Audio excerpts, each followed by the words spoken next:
কোন নামগুলো শিরকি নাম যেগুলো রাখা হারাম? ইসলামে সুন্দর ও ভালো নাম রাখার গুরুত্ব অনেক, তাই রাসূলুল্লাহ সাল্লাল্লাহু আলাইহি ওয়াসাল্লাম নিজেই অনেক বাচ্চার নাম রেখে দিয়েছেন এবং কারো অসুন্দর নাম হলে নবীজি তা পরিবর্তন করে দিতেন। তাই নাম রাখার ক্ষেত্রে কিছু নিয়ম নীতির প্রতি লক্ষ্য রাখা এটা একান্ত প্রয়োজন।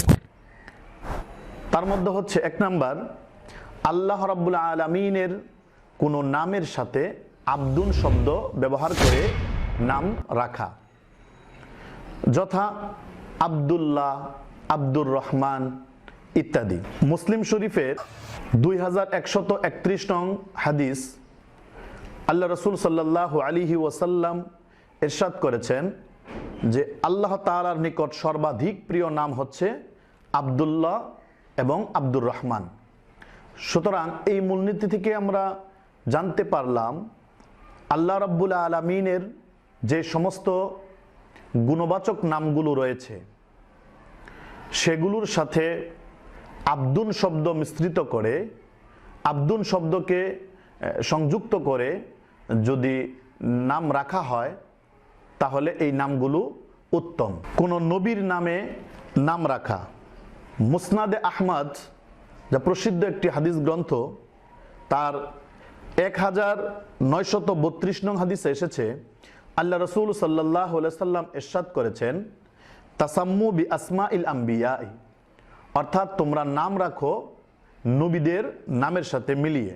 রাসূলুল্লাহ সাল্লাল্লাহু আলাইহি সাল্লাম থেকে নিয়ে পূর্বে যত পয়গম্বর এসেছেন তাদের নামে যদি কোনো সন্তানের নাম রাখা হয় তাহলে এটাও বরকতময় নাম, এগুলো জায়েজ আছে। 3 নাম্বার, সাহাবী, তাবেঈ কিংবা কোনো নেককার বুজুর্গদের সাথে মিলিয়ে নাম রাখা, এটাও বরকতময়। মুসনাদে আহমদের 953 নং হাদিসে এসেছে আল্লাহ রসুল সাল্লাল্লাহু আলাইহি ওয়াসাল্লাম ইরশাদ করেছেন যে আমি হাসান এবং হুসাইনের নাম রেখেছি হযরত হারুন আলাইহিস সালাতু ওয়াস সালামের সন্তানদের নামের অনুসরণ করে।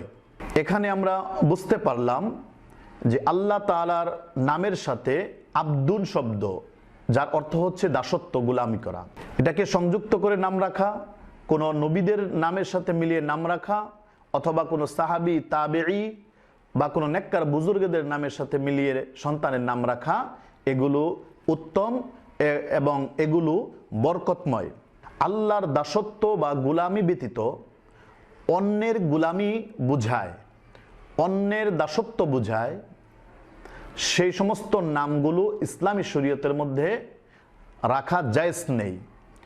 যেমন আব্দুস শামস, কোনো ব্যক্তি যদি কারো সন্তানের নাম রাখে আব্দুস শামস, তাহলে এই নামটা রাখা অর্থ হচ্ছে যে সূর্যের গোলাম, সূর্যের দাস।